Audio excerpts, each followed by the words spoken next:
Everyone, আসসালামু আলাইকুম। আজকে আমি আপনাদের মাঝে আবার চলে আসলাম। আজকে আমার মনটা বেশি ভালো নেই। কেন ভালো নেই সেটাই আপনাদের সাথে আসলে শেয়ার করতে চাই।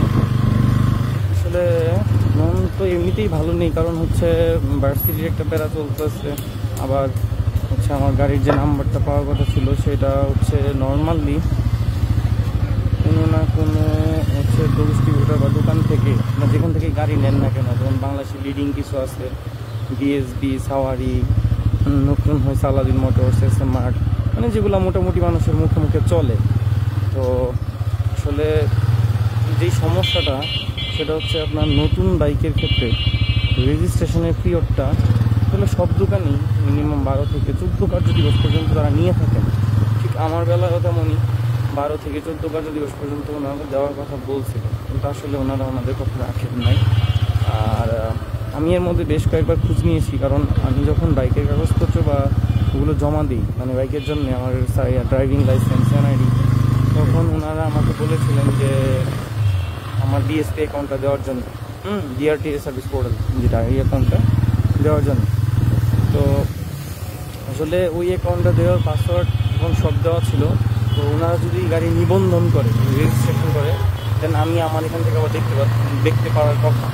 কিন্তু আমি সেটা মানে প্রায় প্রতিদিনই চেক করতাম যে হয়েছে কি না, বা কারণ 14 কার্যদিবস তারা বলে মধ্যে নাম্বার রেডি হয়ে আসে, কিন্তু সেই ক্ষেত্রে আমারটা উল্টো হয়েছে, মানে আমারটা আসেই নাই।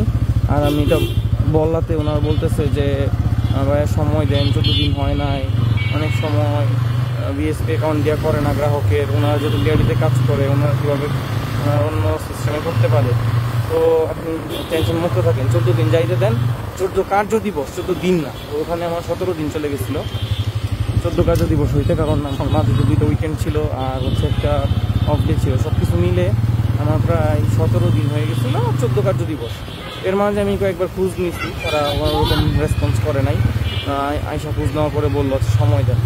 দেন আমি যাওয়ার পরে বলতেছে বিআরটিএ সার্ভার বন্ধ ভাইয়া। তো আমি জিজ্ঞেস করলাম ভাই, এটা তো আপনি আমাকে আগেও বলতে পারতেন যে ভাই বিআরটিএ সার্ভার বন্ধ, কাজ এরকমভাবে হচ্ছে না, কিন্তু আপনি তো আমাকে এটা বলেন না। আপনি বলতেছিলেন যে কাজ হবে 14 দিনের মধ্যে, আপনি পেয়ে যাবেন, 14 দিন আগে হইতে দেন, এত পাগল হলে চলবে। আসলে পাগল না, আমি যে বিষয়টা আমি খেয়াল করতেছিলাম, লক্ষ্য করতেছিলাম, ওটা হচ্ছে যে ওনারা অ্যাপ্লাই করে না, যার কারণে আমি এটা বলতেছিলাম আর কি, বিষয়টা নিয়ে টেরা দিচ্ছিলাম। দেন আসার পরে খুব করে ধরার পরে ওইখানে আমার প্রায় 17-18 দিন চলে গেছিলো। তারপরে ওনারা আবার বলতেছে আমাকে, যাচ্ছে ঠিক আছে, আমি ফোন দিয়ে দেখছি কেন অ্যাপ্লাই করে নাই। আমি বললাম যে করে নাই, আমার তো বললো এই কথা। বলার পরে বলতেছে আমি ফোন দিয়ে আমরা ফোন দিয়ে দেখছি যে কেন অ্যাপ্লাই করে নাই, বা কী হয়েছে, কী সমস্যা আপনি শুনুন। তো উনি ফোন দেওয়ার পরে ওনারাকে আবার বলতেছে যে সার্ভারের সমস্যা, সার্ভার বন্ধ। আমি বললাম ভাই আমার অ্যাকচুয়ালি ডেট দেন। তো উনি এখান থেকে বলবে ভাই 3 দিন সময় দিচ্ছি ওনারে, 3 দিনের মধ্যে আপনি কী করবেন করে দিবেন, ওকে। আর যেহেতু টাইম বিআরটির কাজ, আচ্ছা ঠিক আছে ভাই আমাকে আর এক্সট্রা 2 দিন দেন। মানে আমার কাছ থেকে ওনারা 5 কার্যদিবস আর হচ্ছে 7 দিন, কারণ গত মঙ্গলবারে আমি বুধবারে দেওয়ার পরে আজকে হচ্ছে আরেক বুধবার, ওই বুধবারে আসছিলাম বলে উনি বলছিল যে ওনার সময় দেওয়ার জন্য। সেই ক্ষেত্রে আমি তো ওনার সময় দিলাম। আজকে বুধবারে দেওয়ার পরে উনি বলছে যে গত 7 দিন ধরে বিআরটি বন্ধ। তাহলে 7 দিন ধরে যদি বিআরটি বন্ধ থাকবে, তাহলে আমাকে কেন বললো যে 7 দিন পরে এসে কাগজ নেবেন, এইটা কেন বললো ওনারা?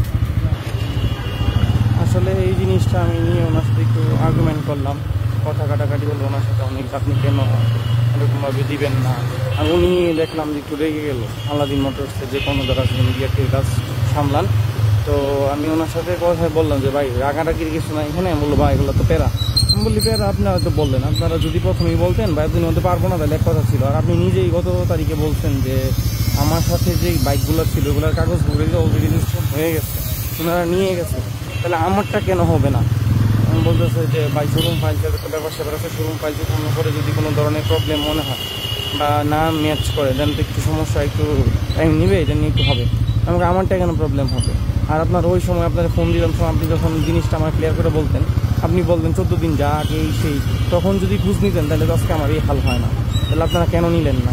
ও গাড়ি বিক্রি করে আপনাদের সব ধরনের কাজ শেষ দান দেন, তারপরে উনি আর কিছু বলতে পারতেছে না, উনি চুপ করেই ছিল। তো আমিও বুঝতে পারছি আসলে ওনাকে তো বলে লাভ নাই, কিন্তু ওনাদের এটা কেয়ারফুল হওয়া উচিত, ওনাদের আসলে কেয়ারফুল হওয়া উচিত। কারণ একটা একটা গাড়ি বিক্রি করে দিচ্ছি যেন আমার দায়িত্ব শেষ না। যেহেতু আমি রেজিস্ট্রেশনের জন্য একটা দায়িত্ব নিয়েছে, সেই ক্ষেত্রে উনি যে রেজিস্ট্রেশন করেই শেষ করে দিবে এটা আসলে কোনোভাবেই কাম্য না।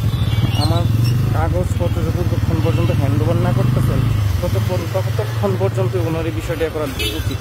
উনি বলতেছে ভাই আমরা তো আর একটা করি না, অনেকগুলো করি, সেক্ষেত্রে একটা দুটো মিসিং হতে পারে। আমাকে ভাই এইটা তো কথা না। আমি যেন আপনাকে জিজ্ঞেস করছিলাম যে ভাই এটা কি আমাকে দ্রুত দিতে পারবেন, কারণ আমি ঢাকার মধ্যে মুভ করি, আমার অনেক ঝামেলা হয়।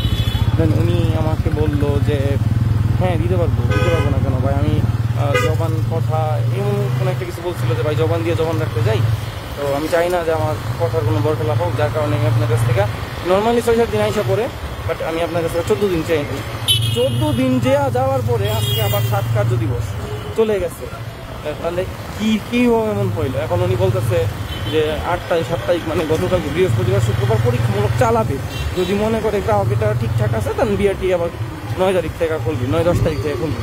তাহলে ভাই যদি আপনাদের নাই পারতেন তাহলে আমাকে বলতেন, আমি নিজে করে নিতাম, সমস্যা কি ছিল? নিজে করা যায় না? এগুলো তো দালাল তো কেউ বলে না, কেউ বলে না, কারণ কোনো বিআরটির কোনো লোকজন লাগে না। অ্যাপ্লাই নিজের মতো যেন আসবে, বাইক সিন করাবো, ওগুলো হচ্ছে বিআরটি এর কাজ। ঠিক আছে, আপনারা এমন কোনো কিছু বলেন নাই, রেজিস্ট্রেশন করেন নাই, সিন করানোর কথা কিছু বলেন নাই। তা আমার এই জিনিসটা আসলে আমি নিতে পারতেছি না, মানতেও পারতেছি না, কারণ আমার রিসেন্টলি চিন্তা করছিলাম যে ভাই এটা ট্যুর দিব, ট্যুর প্ল্যান করবো, কারণ অনেকদিন ধরে একজনের একটা ছিল, আসলে এক্সস্টেড ছিলাম অনেকটা, কিন্তু ওইটা হলো না। এখন ফ্রেন্ড সার্কেল সব চলে যাচ্ছে, এখন তারা ট্যুর দিয়ে আসতে তো আর আমার জন্য সেকেন্ড টাইম যাবে না, বা ওই রকম ফিল আর থাকবে না। আসলে ফার্স্ট টাইম যে এক্সাইটমেন্টটা থাকে ওইটা আর সেকেন্ড টাইমের ইয়েতে থাকবে না। আমি এটা নিয়ে খুবই একটু রাগারাগি করলাম আজকে। যাই হোক, এটা নিয়ে আমার বেশি ভালো না, এই জন্য বললাম যে আমি ভালো নেই। আর আমি আবার সবার কাছে ক্ষমা চেয়ে নিচ্ছি, কারণ আমার হচ্ছে যে মাইক্রোফোন অটো ব্লগিং বলেন আর বাইক রাইড ব্লগ বলেন, যেটাই বলেন, যদিও আমার প্রফেশনাল কোনো পেজ বা ইউটিউব চ্যানেল তেমন কিছুই নেই, কিন্তু এটা আমার ভালো লাগে বিধায় আমি ঠিকভাবে করতেছি আর কি। সেই ক্ষেত্রে আপনাদের একটু বেটার ভয়েস এক্সপিরিয়েন্সটা দিতে পারলে আমার ভালোই হতো, কিন্তু আমি এটা অনেকদিন ট্রাই করার পর করতে পারতেছিলাম না। সত্যি দিয়ে ট্রাই করা শেষ হয়ে গেছিলো। জাস্ট আমার এক ফ্রেন্ডের হচ্ছে ডিজে একটা মাইক ছিল, কিন্তু আসলে ওটা মোবাইলের সাথে কীভাবে কানেক্ট করে ওটা আমি তেমন একটা জানি না, কারণ এই ফিল্ডে বা এই বিষয়ে আমি আমি আসলে ভিডিও সার্চ করবো বললে ইউটিউবে আসলে ওরকমভাবে দেখা হয় নাই।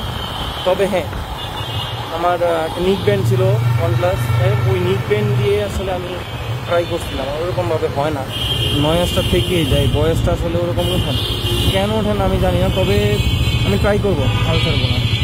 আর একটা বয়া M1 Pro অথবা M2 Pro নেওয়ার জন্য ট্রাই করতেছিলাম। এখন এটা কেমন আছে, তো নয়েজকে কাভার করতে পারবি কিনা, নয়েজকে করতে পারবি কিনা, একটু টেনশন ছিলাম। যদিও এখনও আছি, জানি না সঠিক, কারণ যেহেতু নাই, আর আমি চাচ্ছি না যে আমার কোনো একটা গ্যাজেট কিনি তারপর ওটা না ইউজ হয়ে পড়ে থাকে।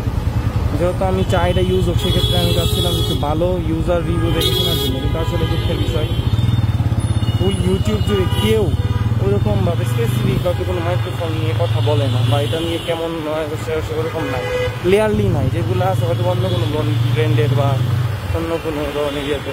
তো সেক্ষেত্রে আমি আর ওরকমভাবে আসলে করতে পারিনি।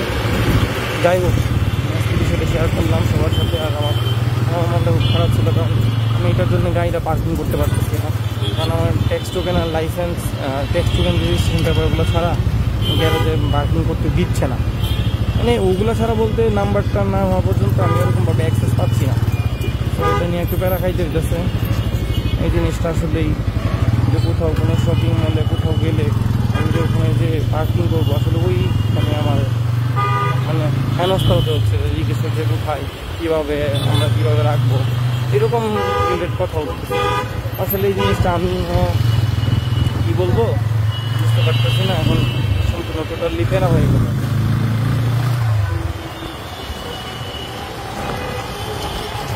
ওকে, ভার্সিটিতে যাচ্ছি, ভার্সিটির সময়, ভার্সিটি 4টা থেকে ক্লাস। আজকে হবে কি না তাও আমি শিওর জানি না, কারণ আমার স্যার কক্সবাজার ছিল, উনি বলছিল যে মানে মঙ্গলবার চলে আসবে। তো মঙ্গলবার হচ্ছে আমার এই পিরিয়ডের ক্লাসটা আছে, সেই বিকাল 3টা থেকে, আর বুধবার হচ্ছে 4টা থেকে 20 থেকে। এখন দেখা যাচ্ছে যে উনি বলছিল যে আপডেট জানাই দিবেন, এই কাজ করতে কী করবেন, দেখার জন্য যেহেতু আপডেট জানায় না, সেই ক্ষেত্রে আমরা কাজটা পাচ্ছি। আর যেহেতু আমি আমার বিয়েতে আলাদিন মোটরসটা আসতে হয়েছিল মিরপুর শাহালি থানা রোডে, সেই ক্ষেত্রে আমি এখান থেকে ভাবলাম যে ভার্সিটিতে চলে যাই, বাসায় আর না যাই। তো আজকে এই পর্যন্তই, অনেক বক বক হয়ে গেল। তবে